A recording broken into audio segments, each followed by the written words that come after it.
Buenos días, señora Paola. Mi nombre es Angie Daniela Sarmiento Tafur, miembro de la Oficina de Abogados egresados de la Universidad Libre, los Duros SAS, especializadas en Derecho de Familia, Civil y Comercial. A través de este medio procederemos a resolver las diferentes incógnitas que fueron planteadas en reuniones anteriores. ¿Es el proceso para recuperar mi inmueble? A continuación, indicaré cuál es el juez competente para llevar la demanda de restitución de inmueble arrendado. Aparte de los requisitos esenciales de toda demanda contenidos en el artículo 82 del Código General del Proceso, para que la demanda de restitución de inmueble sea admitida, el arrendatario, usted, señora Paola, deberá agregar al cuaderno de pruebas la prueba de la existencia de contrato de arrendamiento que en su momento se firmó. El proceso de restitución de inmueble arrendado está regulado por el artículo 384 del Código General del Proceso, que fija las reglas que se deben seguir para tramitar la demanda de restitución de inmueble arrendado. Y será competente el juez civil municipal o de circuito del lugar donde esté ubicado la vivienda o el local comercial. Como es el caso para este proceso, será en Bogotá, Distrito Capital, y por el factor de competencia. Y el proceso será de única instancia por la mora en el pago del canon de arrendamiento por parte del arrendatario Comidas Saludables SAS. ¿Cuáles medidas cautelares van a solicitar? Y cuéntame cómo obligaremos al señor a pagar los cánones de arrendamiento que me debe. Teniendo en claro lo anterior, señora Paola, la medida cautelar que se va a solicitar inicialmente dentro de su proceso de restitución de inmueble arrendado es el embargo y secuestro. Toda vez que en los procesos de restitución de tenencia por arrendamiento, el demandante podrá pedir desde la presentación de la demanda o en cualquier estado del proceso la práctica de embargos y secuestros sobre los bienes del demandado, como en este caso Comidas Saludables SAS, quien fue con quien usted suscribió dicho contrato, con el fin de asegurar el pago de los cánones de arrendamiento adeudados o que se llegaren a adeudar, como me lo manifestó usted, del cese del pago de estos cánones por parte de su arrendatario o de cualquier otra prestación económica derivada del contrato, del reconocimiento de las indemnizaciones a que hubiere lugar o de las costas procesales. Con esto vamos a obligar al arrendatario o Comidas Saludables SAS a pagar los cánones de arrendamiento o garantizamos el posterior pago del mismo en un eventual proceso ejecutivo. Cabe aclarar que usted deberá prestar caución en la cuantía o en la oportunidad que el juez señale para responder por los perjuicios que se causen con la práctica de dichas medidas cautelares. Además, solicitaremos de ejecución anticipada del fallo como la restitución provisional, que indica que cualquiera que fuere la causal de restitución invocada, podremos solicitar antes de la notificación del auto admisorio al demandado o en cualquier estado del proceso, se practique una diligencia que es llamada inspección judicial y será realizada en el local comercial, con el fin de verificar el estado en que se encuentra. Si durante la práctica de la diligencia se llegara a establecer que el local se encuentra desocupado o abandonado, o en estado de grave deterioro o que pudiera llegar a sufrirlo, el juez, a solicitud de nosotros como parte demandante, podrá ordenar en esta misma diligencia la restitución provisional de su local, el cual le será entregado físicamente, pero debe abstenerse de arrendarlo hasta tanto no se encuentre en firme la sentencia que ordene la restitución del bien o del local comercial ubicado en el centro comercial Gran Estación. Dicho lo anterior, así garantizamos que no se continúe con el deterioro de la estructura del local y del pago posible de la condena en perjuicios o que se llegare a fijar en la sentencia. De ser posible la práctica de medidas cautelares y medidas de ejecución anticipada del fallo en el proceso declarativo, luego de terminado este proceso con sentencia favorable a las pretensiones, ¿qué sucederá? Cordial saludo, señora Paola. Yo soy Natalia Chacón Suárez bueno, para esto necesitamos traer a colación dos de las características fundamentales de las medidas cautelares. La primera, reconocida mundialmente y traída primeramente por la Corte Suprema de Justicia en Colombia, es la instrumentalidad, porque no solamente está garantizando la materialización del fallo que se va a proferir, esto en cumplimiento o de acuerdo con con lo establecido en el artículo número 2 del Código General del Proceso respecto a la tutela jurisdiccional efectiva, sino que también es un mecanismo de protección actual del objeto de litigio. La otra característica importante es la de provisionalidad, porque las cautelas no pueden perpetuarse en el tiempo. Ellas deben tener un momento en el que, a petición de parte o de oficio, se deben levantar. Esto en virtud de la seguridad jurídica, de garantizar el principio de igualdad y que no se adopten las medidas o que no se adopten decisiones arbitrarias dentro del proceso. Según la sana lógica, lo máximo que podría estar vigente sería hasta la terminación del proceso, en el marco del periculum in mora. El artículo 590 del Código General del Proceso, en sus literales A, B y C, establece la posibilidad de decretar medidas cautelares en los procesos declarativos. Acá necesitamos hacer un paréntesis y decir que los procesos declarativos, por regla general, son aquellos en donde se parte de una incertidumbre del derecho. Venimos precisamente a que ese estado de incertidumbre cese. Esto, razón por la cual pues el legislador ha sido prudente, ha sido prevenido y ha dicho, pues como solo tenemos un fumus boni iuris, entonces solo vamos a decretar ciertas medidas cautelares. A partir de la sentencia de primera instancia, como ya tenemos la materialización o ya ha cesado el grado de incertidumbre, aunque este fallo sea apelado, pues se puede decretar otras medidas cautelares. Entonces, entre la demanda y la sentencia de primera instancia existen unas medidas cautelares que son la inscripción de la demanda, el secuestro de bienes sujetos al registro y las cautelas innominadas. Lo que sucede con estas cautelas es, por ejemplo, la inscripción de la demanda, que está consagrada en los artículos 590, 591 y 592 del Código General del Proceso, es una medida cautelar de carácter patrimonial y lo que hace, o su función es más que todo publicitaria. Ella alerta a las personas, pone en alerta a las personas diciéndoles que hay un bien que se encuentra inmiscuido o se encuentra dentro de un proceso declarativo y que el futuro del bien depende de la decisión que se tome por parte del juez. Por esto, esta medida debe levantarse en el momento de terminación del proceso, porque precisamente ya cumplió con su función publicitaria. Cosa diferente es el secuestro. Por ejemplo, esta es una cautela de carácter patrimonial que sí trata la prevención física del bien para garantizar su existencia, su cuidado y que pueda ser entregado a la persona o a quien el juez decida. Una característica importante del secuestro es que se nombra un auxiliar de la justicia que recibe el nombre de secuestre y su función respecto al bien es administrar, conservar y restituir. Entonces, cuando nosotros tenemos una sentencia que ha sido favorable en primera instancia, dice que o se dice que hay una certeza del derecho, se ordena el secuestro de los bienes sujetos al registro. Estos bienes, en la primera instancia o en la primera parte del proceso, tenían su propia medida cautelar, que era la inscripción de la demanda.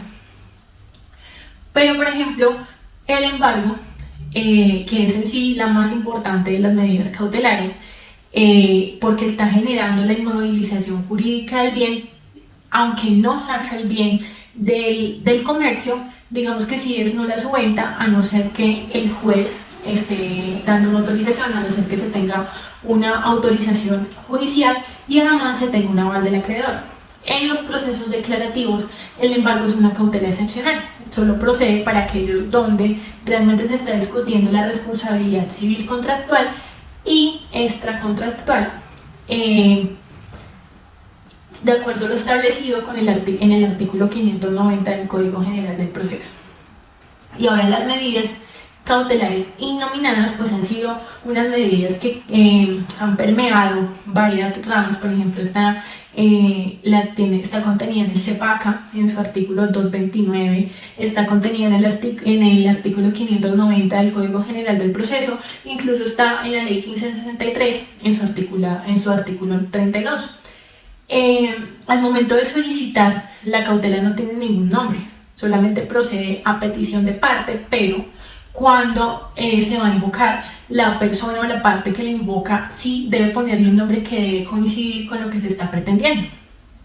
Por lo general aparece como remedio para solucionar el vacío de qué es lo que pasa con el objeto que está en litigio, porque esta cautela es un mecanismo que tiene básicamente dos funciones. Primera, garantizar anticipadamente el cumplimiento de la sentencia o del fallo, y segundo, ser un mecanismo de protección actual del objeto en litigio, incluyendo las personas que están involucradas en este proceso. Entonces, de acuerdo con el artículo además, de acuerdo con el artículo 305 y 306 del Código General del Proceso, que trata sobre la procedencia de la ejecución de providencias judiciales, esto en concordancia con el artículo 590 del Código General del Proceso en su numeral número 7, en literal C, las medidas cautelares se levantan si el demandante no promueve la ejecución en el mismo expediente dentro de los 30 días siguientes a la ejecución de la sentencia para obtener el pago de los cánones adeudados, por ejemplo, de las costas, de los perjuicios o de cualquier otra suma derivada del contrato o de la sentencia. Bueno, esto era todo, señora Paola. Espero su respuesta haya sido resuelta. Muchas gracias. ¿Qué clase de proceso vamos a provocar a fin de poderlo acabar? ¿En dónde van a presentar esa demanda? ¿Cuál o cuáles causales de divorcio se van a invocar en los hechos de la demanda? La demanda en condiciones normales se debería presentar en Yopal. Sin embargo, al existir la presencia de hijos menores de edad, la demanda debe ser presentada en el domicilio en donde ellos se encuentren. Esto es en la ciudad de Zipaquirá y de acuerdo a lo indicado en el artículo 28 del Código General del Proceso, inciso 2. Por otro lado, si se quiere volver a casar por la Iglesia Católica, se debe iniciar un proceso ante la jurisdicción canónica, pero por nuestra parte solo se hará el proceso en materia civil. La nulidad es mediante el proceso canónico de igual forma. Por otro lado, en la siguiente pregunta, respecto a las causales que se invocarían en la demanda, primeramente sería las relaciones sexuales extramatrimoniales, también el incumplimiento de los deberes que la ley impone como cónyuge, y en tercer medida serían los ultrajes, el trato cruel y los maltratamientos. Eso respecto a la... ¿Qué medidas de urgencia van a solicitar con la demanda? Señora Paola, espero se encuentre de la mejor manera posible. Reciba un fraternal saludo de mi parte. Le habla Karen Velázquez. Me voy a referir al artículo 338 en concordancia del Código General del Proceso, el cual nos aclara los efectos de dar por culminado el vínculo matrimonial, junto con las debidas observaciones que hará el Ministerio Público para, en caso dado, dar desistimiento a dicho proceso, derivado ya sea de una reconciliación o un mutuo acuerdo entre las partes. Una vez la demanda se procede, va a requerir las siguientes medidas cautelares o de urgencia tipificadas en el artículo 590 del mismo código, que se debe tener que, para que procedan estas medidas, debe cumplir con los siguientes dos requisitos. El primero, la legitimidad y el interés para solicitar la medida. Segundo, la existencia de la amenaza o vulneración. Demanda debemos requerirlas con el fin de que el juez las declare, y las medidas a pedir son las que se encuentran en el literal A, que es la inscripción de la demanda sobre bienes sujetos a registro y secuestro, ya que si es esta debe ser favorable a usted. A petición de nosotros hacia el juez, ordenará el embargo y el secuestro de los bienes afectados a la inscripción de esta demanda y de los que denuncien como propiedad del demandado. Y el literal C, que se refiere a cualquier otra medida que el juez encuentre razonable para la protección del derecho objeto del litigio, impedir su infracción, evitar consecuencias derivadas de la misma, prevenir daños y hacer. Dentro de este mismo proceso se requerirá tener en cuenta el artículo 598 del Código General del Proceso, el cual nos habla de las medidas cautelares en el tema de familia. Una vez dado por culminado el vínculo a sugerencia nuestra, solicitamos que se tenga en cuenta de este apartado el numeral 5 literales A, B, C, E y F, en los cuales se consagra: literal A, autorizar la residencia separada de los cónyuges; B, dejar a los hijos al cuidado de los cónyuges, en este caso bajo el cuidado suyo; C, señalar la cantidad que cada cónyuge deba contribuir según su capacidad económica para gastos de habitación y sostenimiento de los hijos en común y, en dado caso, del cónyuge, y la educación de los mismos menores. Literal F, que a criterio del juez cualquier otra medida que sea necesaria para evitar que se produzcan nuevos actos de violencia intrafamiliar o para hacer cesar dichos efectos, y en general todos los asuntos que tengan que ver con familia. Todo esto para la debida manutención de los menores y la seguridad suya, señora Paola. Una vez desarrollado el proceso, se debe tener en cuenta los efectos de dicha sentencia que se profiera por parte del juez para dar resolución a su situación. Según el artículo 580 del Código General del Proceso, señala que las declaraciones que se hagan y las autorizaciones que se concedan producirán efectos mientras no sean modificadas o sustituidas por otra sentencia.